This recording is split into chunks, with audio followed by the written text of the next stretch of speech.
அவதூறு பேசுறதுல வந்து யாராவது பேசினா பரவாயில்ல.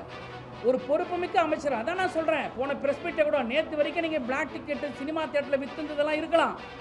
நீங்கள் மந்திரி ஆகிட்டீங்க, மாண்புமிகு அமைச்சர் ஆகிட்டீங்க. இன்னும் பிளாக் டிக்கெட் விற்கிற மனப்பான்மையில் நீங்கள் அரசியல் செஞ்சலாம்.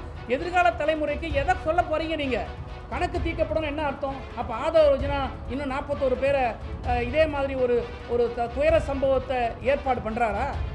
இஸ் கிரிமினலி இன்டிமிடேட்டிங் கான்ஸ்பிரசி பண்ணுறாரா ஆதவ யோஜனா? கரூரில் பண்ணுறதுக்கு பதிலாக வேறு ஏதாவது மாவட்டத்தில் பண்ணுறதுக்கு ரெடியாக இருக்கிறாரா? ஒரு விசாரணைக்கு வந்து அழைச்சிட்டு போகும்போது உடையிலேயே சிறுநீர் கழிச்சுன்னு சொல்கிறதுக்கு வெக்கமாக இல்லை? இது ஒரு தனி மனிதத்தினுடைய ஒழுக்கம் இருக்கா உங்களுக்கு? உங்களுக்கு யாராவது எந்த அமைச்சருக்காவது மாண்பு இருக்கா?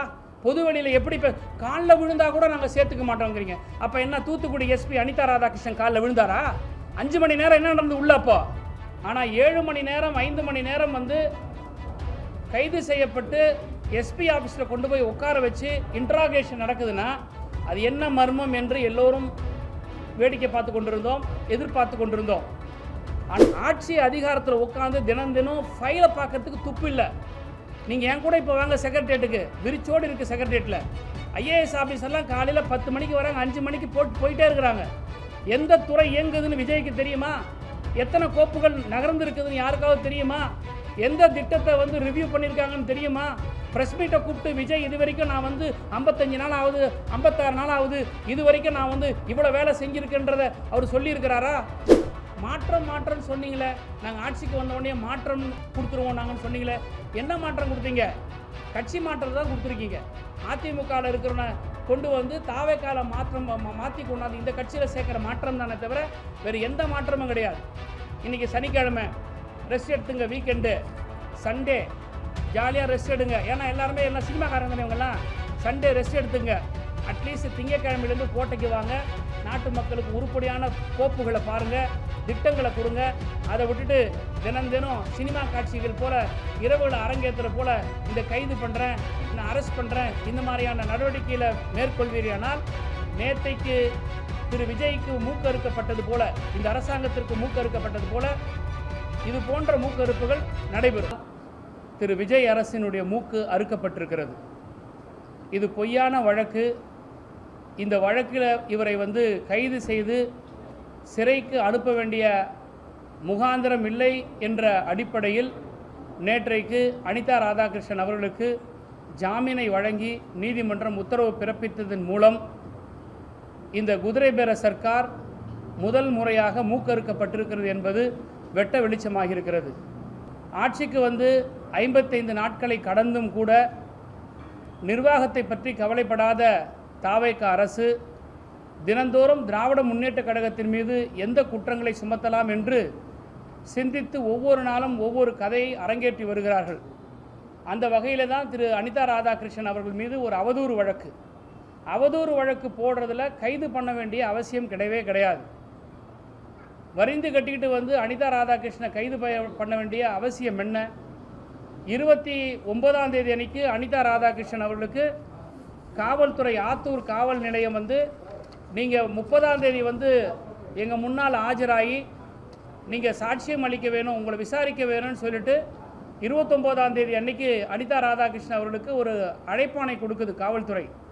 வழக்கறிஞரின் மூலமாக பெற்ற திரு அனிதா ராதாகிருஷ்ணன் அவர்கள் உடனடியாக நீங்கள் சொன்ன அந்த தேதியில் எனக்கு மெடிக்கல் செக்கப்புக்கு ப்ரியர் அப்பாயின்மெண்ட் மருத்துவரோட இருக்கிற காரணத்தினால நான் அன்னைக்கு வர முடியாது, நான் அடுத்த நாள் வருகிறேன், அடுத்த சில நாட்கள் கழித்து வரை எனக்கு நேர அவகாசம் கொடுங்கன்னு சொல்லி அனிதா அவர்கள் கடிதம் கொடுத்திருக்கிறார். இதையெல்லாம் வாங்கி கொண்ட பிறகும் கூட முன்ஜாமீன் ஒன்று ரத்து செய்யப்பட்டு முன்ஜாமீன் வழக்கில் தள்ளுபடி செய்யப்பட்ட ஒரே காரணத்திற்காக அவசரமாக ஓடி வந்து திரு அனிதா ராதாகிருஷ்ணன் அவர்களை காவல்துறை கைது செய்வதனுடைய பின்னணி என்ன? எதற்கு ஒரு அவதூறு வழக்கில் கைது செய்தவரை 6 மணி நேரம் 7 மணி நேரம் போலீஸ் இன்டராகேஷன் எதற்காக? அவதூறு வழக்கு ஒன்றுமே கிடையாது. நீங்கள் தப்பாக பேசிட்டீங்க, வீடியோ ஆதாரம் இருக்குது, நாங்கள் கேஸை ஃபைல் பண்ணுறோம், ரிமாண்ட் பண்ணுறோன்னு போகலாம். ஆனால் 7 மணி நேரம் 5 மணி நேரம் வந்து கைது செய்யப்பட்டு எஸ்பி ஆஃபீஸில் கொண்டு போய் உட்கார வச்சு இன்ட்ராகேஷன் நடக்குதுன்னா அது என்ன மர்மம் என்று எல்லோரும் வேடிக்கை பார்த்து கொண்டிருந்தோம், எதிர்பார்த்து கொண்டிருந்தோம். ஆனால் திரு அனிதா ராதாகிருஷ்ணன் அவர்கள் காவல்துறை அலுவலகத்திலிருந்து மருத்துவமனைக்கு பரிசோதனைக்கு எடுத்து செல்கிற பொழுது பத்திரிகையாளர் உங்களை சந்தித்து ஒரு கருத்தை வெளியிட்டார். என்னை காவல்துறை கட்டாயப்படுத்தியது, என்னை ரிசைன் பண்ண சொல்லி கம்பல் பண்ணது, தாவேக்கால சேர்ந்துருங்க என்று குற்றச்சாட்டை, மிகப்பெரிய ஒரு குற்றச்சாட்டை சொல்லியிருக்கிறார். அப்போ 6 மணி நேரம் 5 மணி நேரம் அந்த இன்ட்ராகேஷன் இதுக்கு தான் தேவைப்பட்டதா? அப்போது விஜய் அரசு எதை நோக்கி போகிறதுனா, பாஜக ஆளுகிற மாநிலங்களில் பாஜக கட்சி ஆட்சியில் ஈடியை விட்டு மிரட்டி என்னை கட்சியில் சேர்க்க சொன்னாங்கன்றதெல்லாம் பத்திரிகைகளில் வந்திருக்குது, ஊடகங்களில் வந்திருக்கு. அதே மெத்தடை தான் இன்றைக்கி தாவேகா அரசும் இன்றைக்கி கையில் எடுத்திருக்கிறது. நேற்றைக்கு இந்த வழக்கின் மூலமாக, அனிதா ராதாகிருஷ்ணன் அவருடைய வழக்கின் மூலமாக தெள்ள தெளிவாக இருக்கிறது. இதையெல்லாம் தாண்டி இது எங்கே பழி தங்க மேலே வந்துடுமோன்னு பதறி போய் நைட்டு 9 மணிக்கு மாண்புமிகு சட்டத்துறை அமைச்சர் திரு நிர்மல்குமார் அவர்கள் ஒரு பேட்டி கொடுக்குறார். அதுவும் பேட்டி கொடுக்கறது விளக்கம் கொடுத்தா பரவாயில்ல, ஆனால் அவர் என்ன சொல்கிறார், ஒரு தனி மனிதனை பற்றி பாடி ஷேம் பண்ணி பேசுகிறார். விசாரணையின் போது சிறுநீர் கழித்தவர்களுடைய வரலாறு தெரியும்.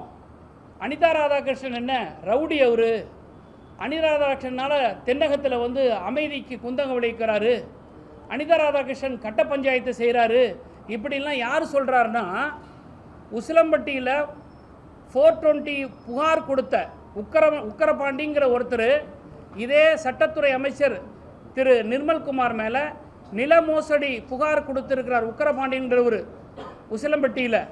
இப்படி 420 நிர்மல்குமார் திராவிட முன்னேற்ற கழகத்தினுடைய சட்டமன்ற உறுப்பினரை பார்த்து ரவுடிங்கிறதும் கட்ட பஞ்சாயத்து செய்துன்றதும், இதெல்லாம் என்ன மாண்பு?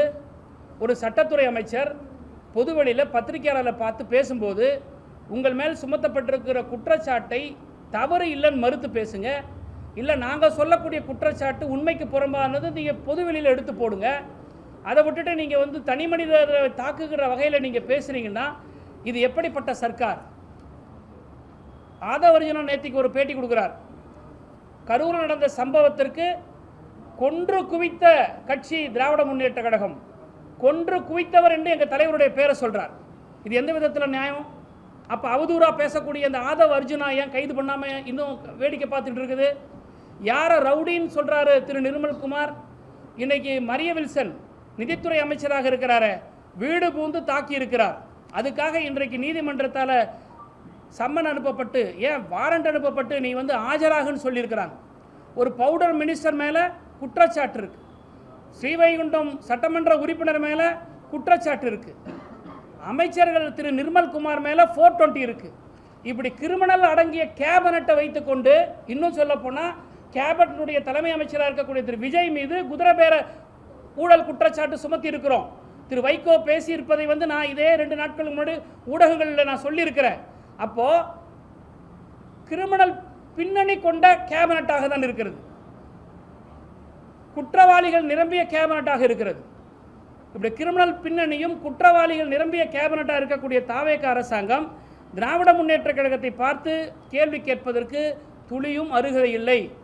எப்படி நீ சொல்லலாம்? ஒரு விசாரணைக்கு அழைச்சிட்டு போகும்போது உடையிலேயே சிறுநீர் கழிச்சவன்னு சொல்கிறதுக்கு வெக்கமாக இல்லை? இது ஒரு தனி மனிதத்தினுடைய ஒழுக்கம் இருக்கா உங்களுக்கு? உங்களுக்கு யாராவது எந்த அமைச்சருக்காவது மாண்பு இருக்கா? பொதுவெளியில் எப்படி காலில் விழுந்தா கூட நாங்கள் சேர்த்துக்க மாட்டோங்கிறீங்க. அப்போ என்ன தூத்துக்குடி எஸ்பி அனிதா ராதாகிருஷ்ணன் காலில் விழுந்தாரா? 5 மணி நேரம் என்ன நடந்து உள்ள? அப்போ என்ன செஞ்சு எங்கே கீழே விழுந்து விஜயபாஸ்கரை கட்சியில் சேர்த்துருக்கீங்க? இன்னைக்கு நேற்றுக்கு OS மணியன் அதிமுகவை சேர்ந்த சட்டமன்ற உறுப்பினர் முன்னாள் அமைச்சர் OS மணியன் சொல்லியிருக்கிறார், விஜயபாஸ்கர் என்னை கூப்பிட்டாரு, வாங்க உங்களுக்கு அமைச்சர் பதவி தரேன், அமைச்சர் பதவி நீயே வச்சுக்கோ, நான் வரலன்னு சொல்லி OS மணியன் சொல்லியிருக்கிறார். யார் இந்த குற்றச்சாட்டுகளை செய்கிறாங்க? யார் இந்த குதிரை பேரலை செய்கிறாங்க? திராவிட முன்னேற்ற கழகம் இருக்கிறது 50-54 சட்டமன்ற உறுப்பினர்கள், ஒரு எம்எல்ஏவோ 2 எம்எல்ஏ 7 எம்எல்ஏவோ வாங்குறதுனால எப்படி ஆட்சி அமைக்க முடியும்? இந்த அடிப்படை புரிதல் கூட இல்லாமல் தாவேக்கானுடைய அமைச்சர்கள்லாம் பேசுது என்பது இது வடிகட்டிய பொய். இது திராவிட முன்னேற்ற கழகத்தினுடைய நிர்வாகிகள் மீது குற்றம் சுமத்த வேண்டிய நோக்கத்துக்காக ஆட்சி அதிகாரத்தில் உட்காந்து தினம் ஃபைலை பார்க்கறதுக்கு துப்பு இல்லை. நீங்கள் என் கூட இப்போ வாங்க செக்ரட்டரியேட்டுக்கு, விரிச்சோடு இருக்குது செக்ரட்டரியேட்டில். ஐஏஎஸ் ஆஃபீஸர்லாம் காலையில் 10 மணிக்கு வராங்க, 5 மணிக்கு போயிட்டே இருக்கிறாங்க. எந்த துறை இயங்குதுன்னு விஜய்க்கு தெரியுமா? எத்தனை கோப்புகள் நகர்ந்துருக்குதுன்னு யாருக்காவது தெரியுமா? எந்த திட்டத்தை வந்து ரிவ்யூ பண்ணியிருக்காங்கன்னு தெரியுமா? ப்ரெஸ் மீட்டை கூப்பிட்டு விஜய் இது வரைக்கும் நான் வந்து 55 நாள் ஆகுது, 56 நாள் ஆகுது, இது வரைக்கும் நான் வந்து இவ்வளோ வேலை செஞ்சுருக்கேன்றதை அவர் சொல்லியிருக்கிறாரா? எதையுமே இவங்க செய்யலை. இதையெல்லாம் தாண்டி ஆதவ அர்ஜுனா ஒரு கட்சியின் தலைவர் மேலே கொலைப்பழி சுமத்துகிற அளவுக்கு பேசுகிறார். ஒரு கட்சியின் மேலே ஆதாரமற்ற குற்றச்சாட்டை சொல்லுகிறார். அவர் மேலே வழக்கு இல்லை, அவரை கைது செய்யலை. நிர்மல்குமார் ரவுடிங்கிறாரு எங்களுடைய சட்டமன்ற உறுப்பினரை, அது மேலே வழக்கு தொடர்றதுக்கு முடியல. ஆனால் இப்போ விடியற் காலையில் சமூக வலைதளங்களில் செயலாற்றி கொண்டிருக்கக்கூடிய ஆர்ஜே சரண் ஜெயராமன்கின்ற ஒரு தம்பியை இன்றைக்கு இரவு கைது செஞ்சுருக்கீங்க. ஒரு 4-5 பெண்மணிகள் கமிஷனர் ஆஃபீஸில் ஒரு 4-5 நாளுக்கு முன்னாடி கொண்டு போய் கம்ப்ளைண்ட் கொடுத்துருக்குறாங்க. அதை பேஸ் பண்ணி இன்றைக்கி வீடு புகுந்து நீங்கள் கைது பண்ணியிருக்கீங்க. என்ன ஒரு பெருசாக அவதூறு பரப்பியிருக்கிறார்?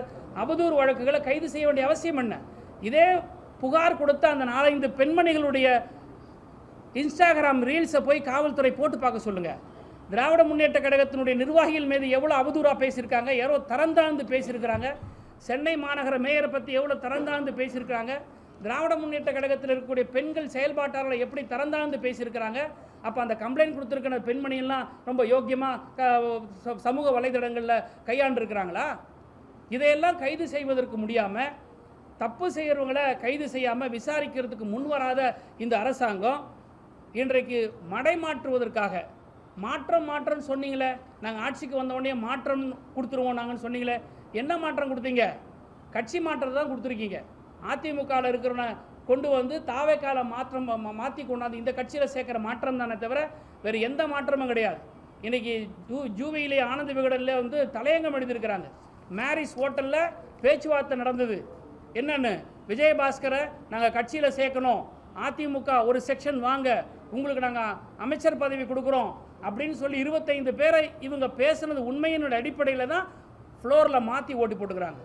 ஆனால் சட்டம் அவங்களுக்கு இடம் கொடுக்கலன்ற காரணத்துக்காக இப்போ பேட்சாக ரிசைன் பண்ணிட்டுருக்குறாங்க. இந்த ராஜினாமா என்பது கரூர் விஜயபாஸ்கரோட நிற்கலை. நேற்றைக்கு கூட ஊடகங்களில் அடுத்த 7 சட்டமன்ற உறுப்பினர்கள் அதிருப்தியில் இருக்கிறாங்கன்ற ஒரு லீட் கொடுக்குறாங்க. இந்த 25 சட்டமன்ற உறுப்பினர்களும் கொஞ்சம் கொஞ்சமாக ராஜினாமா செய்து தமிழ்நாட்டில் இடைத்தேர்தலை கொண்டு வந்து தேர்தல் பார்வையிலேயே தமிழ்நாடு கொண்டு போகிறாங்களே தவிர ஆட்சி நிர்வாகத்தை வந்து மக்கள் மத்தியில் கொடுத்து பேர் வாங்கக்கூடிய எண்ணம் துளியும் இல்லை. எனவே இது போன்ற போக்குகளை திரு நிர்மல்குமார் அவர்களாக இருக்கட்டும், அல்லது ஆதவ அர்ஜுனா இருக்கட்டும், அல்லது அந்த அமைச்சரவையில் இருக்கக்கூடிய யாராக இருக்கட்டும், மரிய வில்சன், இத்தனை பேர் குற்ற பின்னணி கொண்டிருக்கக்கூடிய இந்த கிரிமினல் பேக்ரவுண்டில் இருக்கக்கூடிய கேபினட்டில் இருக்கக்கூடிய அமைச்சர்களுடைய முதுகை திரும்பி பார்க்கணும்.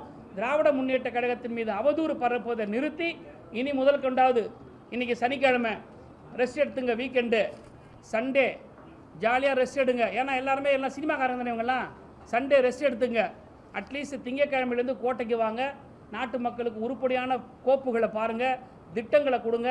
அதை விட்டுட்டு தினம் சினிமா காட்சிகள் போல் இரவுகளை அரங்கேற்றுற போல் இந்த கைது பண்ணுறேன், நான் அரெஸ்ட் பண்ணுறேன், இந்த மாதிரியான நடவடிக்கையில் மேற்கொள்வீரானால் நேற்றைக்கு திரு விஜய்க்கு மூக்கறுக்கப்பட்டது போல, இந்த அரசாங்கத்திற்கு மூக்கறுக்கப்பட்டது போல இது போன்ற மூக்கறுப்புகள் நடைபெறும்.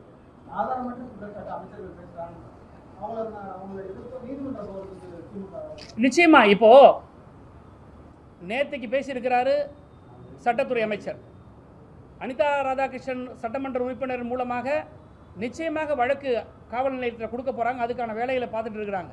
இன்னொரு விஷயம், ஒரு சட்டமன்ற உறுப்பினரை நீங்கள் கைது பண்ணதை ஒரு ப்ரிஸ்கிரைப்டு ஃபார்மெட்டில் ஸ்பீக்கருக்கு கொடுத்துருக்கணும். இது வரைக்கும் சொல்லவே இல்லையே. ஸ்பீக்கருக்கு அனிதா ராதாகிருஷ்ணனை கைது செய்கிறோங்கிறத ஒரு ப்ரிஸ்கிரைப்டு ஃபார்மெட் இருக்குது. அந்த ஃபார்மெட்டில் நீங்கள் இன்டிமேட் பண்ணோம். இது வரைக்கும் பொது வழியில் வரவே இல்லையே. அட்லீஸ்ட் ஸ்பீக்கராவது சொல்லியிருக்கிறாரா, இது வரைக்கும் எனக்கு இன்டிமேட் பண்ணிருக்கு, எனக்கு வந்து பெர்மிஷன் என்கிட்ட வந்து அந்த ப்ரிஸ்கிரைப்டு ஃபார்மெட்டில் கொடுத்துருக்குன்னு சொல்லியிருக்கிறாங்களா? கிடையாது.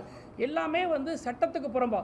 அப்போ இந்த ஆட்சியை விஜய் நடத்துகிறாரா, இல்லை விஜய்க்கு ஆலோசகர்னு சொல்லிக்கிட்டு சட்டத்துக்கு புறம்பாக செக்ரட்டேரியட்டில் அமர வச்சிருக்கக்கூடிய 2-3 தனிநபர்கள் நடத்துகிறார்களா? இந்த குற்றச்சாட்டு தான் பொதுமக்கள் மத்தியில் இருக்கிறது. முதலமைச்சருடைய பாதுகாவலர் தனி செயலாளர்னா கேபினெட் மீட்டிங் அப்பெல்லாம் உள்ள இருக்கிறாங்க. இது ரகசிய காப்பு பிரமாணத்துக்கு எதிரான விமர்சிச்சிருக்கீங்க. இது ஒரு பக்கம் இருக்கு. ரெண்டாவது, அமைச்சர்களுடைய அந்த தொடர்ச்சியான பேச்சுகள் எப்படி இருக்குன்னு பார்க்கலாம். ஆதவ அர்ஜுனா என்ன சொல்றாருன்னா, கரூர் விவகாரத்துல எங்களுக்கு ஒரு கணக்கு இருக்கு, அதை நாங்கள் முடிக்க போறோம் அப்படின்னு பேசுறாரு. நேற்று வந்து நிர்மல்குமார் வந்து இந்த மாதிரி முன்னாள் அமைச்சர், திமுக முன்னாள் அமைச்சர் ரவுடி இந்த மாதிரி விஷயம்லாம் பேசுறாரு. இந்த விஷயங்கள்லாம் வந்து பொதுவான அரசியல் தளத்துல தமிழ்நாட்டு மக்கள் வாக்காளர்கள் எப்படி புரிஞ்சுப்பாங்க? அதுதாங்க இது வந்து ஒரு மோசமான ஒரு முன்னுதாரணத்தை கொடுத்துட்றாங்க. தமிழ்நாட்டுடைய அரசியலிருந்து எப்படிப்பட்ட அரசியல், எவ்வளோ பொது சமூக நோக்கத்திற்காக விழிப்புணர்வுக்காக போராடிய இயக்கம் இது. இந்தியாவுக்கே வந்து தமிழ்நாட்டினுடைய அரசியல் தான் ஒரு முன்மாதிரியாக இருக்குது. இன்னும் வடமாநிலம் இருக்கிற தலைவர்கள்லாம் வந்து எங்கள் நாடாளுமன்ற உறுப்பினருமே என்கிட்டயே கூட சில வடமாநிலத்தில் இருக்கக்கூடிய தலைவர்கள்லாம் நாங்கள் ஆல் இண்டியா எம்எல்ஏஸ் கான்ஃபரன்ஸ்க்கு போகும்போது சொல்கிறது, உங்களுக்கு கிடைச்ச பெரியார் மாதிரி எங்களுக்கு கிடைக்கலன்னு வட இந்திய தலைவர்கள்லாம் சொல்லியிருக்கிறாங்க. நாம் அரசியலில் பண்படுத்தியிருக்கிறோம், பக்குவப்படுத்தியிருக்கிறோம். பகுத்தறிவுங்கிற ஒரு வார்த்தை தமிழ்நாட்டை மட்டும்தான் இருக்குதே தவிர பாமர சாமானியன் கூட பகுத்தறிவுங்கிற சொற்றோட கையாடக்கூடிய ஒரு கையாடக்கூடிய ஒரு மிகப்பெரிய ஒரு சித்தாந்த புரட்சியை செய்தது தந்தை பெரியார், தமிழ்நாடு. இப்படிப்பட்ட அரசியல் இருக்கக்கூடிய இந்த தமிழ்நாட்டில் ஒரு நாகரிக அரசியல் இன்றைக்கு மாறிப்போகுது. இது ரொம்ப ஆபத்தான போக்கை எதிர்நோக்கி போகிறோம். இதுக்கு ஒரு மோசமான அரசியலை நோக்கி போயிட்டுருக்குறோம். அன்னைக்கு காமராஜர் முதலமைச்சராக இருந்தார், பேரறிஞர் அண்ணா சட்டமன்ற உறுப்பினராக இருக்கிறார். அவங்க வந்து அன்னைக்கு காமராஜரை அழைச்சிட்டு வந்து தன்னுடைய தொகுதியில் அரசு நிகழ்ச்சிகளை கலந்துக்க சொல்லி கேட்டிருக்கிறார். இந்த பண்பு, இந்த மாண்பு எங்கே போணுச்சு? இன்னைக்கு வந்து அவதூறு பேசுறதுல வந்து யாராவது பேசினா பரவாயில்ல, ஒரு பொறுப்புமிக்க அமைச்சர். அதான் நான் சொல்கிறேன், போன ப்ரெஸ் மீட்டை கூட நேற்று வரைக்கும் நீங்கள் பிளாக் டிக்கெட்டு சினிமா தேட்டரில் விற்றுந்ததெல்லாம் இருக்கலாம். நீங்கள் மந்திரி ஆகிட்டீங்க, மாண்புமிகு அமைச்சர் ஆகிட்டீங்க. இன்னும் பிளாக் டிக்கெட் விற்கிற மனப்பான்மையில் நீங்கள் அரசியல் செஞ்சீங்கன்னா எதிர்கால தலைமுறைக்கு எதை சொல்ல போகிறீங்க? நீங்கள் உங்கள் பின்னாடி இருக்கிற கூட்டமெல்லாம் அரசியல் புரிதல் இருக்கா? இன்றைக்கி உங்கள் பின்னாடி வந்த கூட்டங்கள் எல்லாம் கூட யாரெல்லாம் நீங்கள் இன்ஃப்ளூயன்சர்னு சொல்லி நீங்கள் அண்ணனுக்கு ஓட்டு போடுங்க, நான் அதோ ரெடி ஆகிட்டேன், தோ கிளம்பிட்டேன், தோ புறப்பட்டேன்னு சொல்லி போனவங்கெல்லாம் இப்போது வீடியோ போடுறாங்க. அப்படி எங்கே நான் சொன்னேன்? நான் எங்கே விஜய்க்கு போட சொன்னேன்? நான் போட போகிறேன் தானே சொன்னேன். இப்போ இந்த கவர்மெண்ட்டை பற்றி அவங்களே வந்து இப்போது தவறான ஒரு கவர்மெண்ட்டாக தேர்ந்தெடுத்துட்டுன்னு சொல்லி போடுறாங்க. அப்போது இந்த கட்சி என்பது, தாவேகா கட்சி என்பது ஒரு தவறான முன்னுதாரணத்தை தமிழ்நாட்டுக்குள்ளே இருக்குது. ஒரு அரசியல் கட்சி எப்படி இருக்கக்கூடாது என்பதற்கு தாவேகா இன்றைக்கு ஒரு உதாரணமாக இருக்குது. எதிர்காலத்தில் பொலிட்டிக்கல் ஹிஸ்டரியை படிக்கக்கூடிய மாணவர்கள் திராவிட இயக்கங்களை படித்து ஆராய்ச்சி செய்து அவருடைய பொலிட்டிக்கல் அறிவை வளர்த்துக் கொள்வது ஒரு புறம் இருந்தால், எப்படி அரசியல் கட்சி இருக்கக்கூடாது என்பதற்கு தாவேகா ஒரு மிகப்பெரிய ஒரு சாட்சியாக இருக்குது. கணக்கு தீர்க்கப்படும் அப்படின்னு பேசின ஆதவ அர்ஜுனா அப்படின்னு டெல்லியில சுப்ரீம் கோர்ட் வரைக்கும் போய் நேற்று அறிவிப்பு வந்தது. அது எந்த நிலையில இருக்கு? அப்போ என்ன நோக்கத்தில் அவர் பேசுறாரு? அப்போ புரிஞ்சுங்க, ஒரு மினிஸ்டர் இப்படி பேசலாமா? ஒரு மினிஸ்டருடைய பாடி லாங்குவேஜ் இப்படி இருக்கலாமா? கணக்கு தீர்க்கப்படும் என்ன அர்த்தம்? அப்போ ஆதவ அர்ஜுனா இன்னும் 41 பேரை இதே மாதிரி ஒரு துயர சம்பவத்தை ஏற்பாடு பண்ணுறாரா? இஸ் கிரிமினலி இன்டிமிடேட்டிங் கான்ஸ்பிரசி பண்ணுறாரா ஆதவ அர்ஜுனா? கரூரில் பண்ணுறதுக்கு பதிலாக வேறு ஏதாவது மாவட்டத்தில் பண்ணுறதுக்கு ரெடியாக இருக்கிறாரா? அப்போ இந்த சந்தேகம் இருக்கு இல்லையா? என்ன கணக்கு தீர்க்க போகிறாரு? இதெல்லாம் யார் சினிமாவில் பேசுவாங்க? கருவாக இருக்கிறேன், கணக்கு தீர்க்கிறேன், புரியுதா? சினிமாவில் பிளாக் டிக்கெட் விற்றுந்தவங்களாம் இன்றைக்கி வந்து அரசியலுக்கு வந்தால் என்ன நடக்குது புரியுதா? இப்போ ஆதவ அர்ஜுனா ரொம்ப க்ளீன் ஹேண்டா? அவங்க குடும்பம் ரொம்ப க்ளீன் ஹேண்டா? மார்ட்டின் குடும்பம் என்ன? கள்ள மார்க்கெட்டில் லாட்ரி விற்கிறதுடைய கேசஸை இன்றைக்கி வந்து அவங்க ஃபேஸ் பண்ணிட்டு இருக்காங்க இல்லையா? இன்றைக்கி சுரண்டல் லாட்ரி தமிழ்நாட்டில் அதிகமாக இருக்குது. ஆதவ அர்ஜுனுடைய அஜெண்டா என்ன? லாட்ரியை லீகலைஸ் பண்ணணும், பிஸ்னஸை அபிவிருத்தி பண்ணணும், டாஸ்மார்க்கை வந்து தனியார் மயமாக்கணும். இதுதான் அவங்களுடைய நோக்கம். இப்படிப்பட்டவங்களாம் குற்றச்சாட்டு சொல்கிறதுக்கு என்ன யோகியது இருக்குன்னு நான் கேட்குறேன். ஆதவ அர்ஜுனாக்கு என்ன யோகியது இருக்குது? ஆதவ அர்ஜுனா எப்படி சொல்லலாம்? அப்போ ஆதவ அர்ஜுனா மேலே வந்து வழக்கு தொடுக்க தேவையில்லையா? அவர் தானே இந்த வழக்கில் அக்யூஸ்டாக இருக்கார். இன்றைக்கி வந்து இந்த வழக்கில் வந்து அக்யூஸ்டாக இருக்கக்கூடிய திரு விஜய், திரு ஆதவ அர்ஜுனா, மற்ற அமைச்சர்கள்லாம் இன்றைக்கி நான் அரசு வேலை வாங்கி கொடுக்குறேன்னு சொல்கிறேன்னா அப்போ சாட்சியங்களை கலைக்கிறாங்களே இவங்க. அதுதான் எங்களுடைய அமைப்பு செயலாளர் கண்டெம்ட் பெட்டிஷன் ஃபைல் பண்ணியிருக்கிறாரு. இந்த வழக்கு இருக்கும்போது யாரும் பேசக்கூடாதுன்னு சொல்லிட்டு உச்சநீதிமன்றம் தடை உத்தரவு போட்டிருக்கு. அப்போ என்ன, நீங்கள் சுப்ரீம் மினிஸ்டரா? நீங்கள் உச்சநீதிமன்றத்தினுடைய தடை ஆணையெல்லாம் மீறி நீங்கள் பேசுகிறீங்களா? அப்போ எதை வேணாலும் நான் பார்த்துக்கிறேன், என்கிட்ட பணம் இருக்குது. ஏன்னா ஒரு இடத்துல அவங்க மாமியார் லீமா ரோஸை கொண்டு போய் ஏடிஎம்கில் விட்டு அந்தம்மா சொல்கிறாங்களே, எடப்பாடியும் விஜயும் பேச்சுவார்த்தை நடத்துனாங்கன்னு சொல்லிட்டு கேசி வீரமணி சொல்கிறாரு. யார் இப்படிப்பட்ட ஒரு மோசமான அரசியல் செஞ்சுருக்காங்க? இது தமிழ்நாட்டுக்கு மிகப்பெரிய ஒரு இழுக்கு, ஒரு அவமானகரமான ஒரு காலகட்டத்தில் தமிழ்நாடு பயணித்துக்கிட்டு இருக்கிறது. எப்படி ஒரு ஆட்சி இருக்கக்கூடாது, எப்படி ஒரு கட்சி இருக்கக்கூடாது, எப்படி ஒரு அரசியல் தலைவன் இருக்கக்கூடாதுன்றதுக்கு ஒரு மோசமான உதாரணம் தான் திரு விஜய். நீங்கள் தான் போய் கேட்கணும். எந்த கட்சி விமர்சனம் கேட்கலையோ சொல்லலையோ அந்த கட்சி தலைவர்கிட்ட போய் கேட்கணும். இப்போ நான் விமர்சனம் பண்ணுறேன், என்கிட்ட நீங்கள் கேள்வி கேட்குறீங்க, பதில் சொல்லலாம். கம்யூனிஸ்ட் தோழர்கள் விமர்சனம் பண்ணியிருக்கிறாங்க, கொண்டு வரீங்க. யார் சொல்லலையோ அவங்ககிட்ட போய் கேளுங்க, அவங்க சொல்லுவாங்க உங்களுக்கு.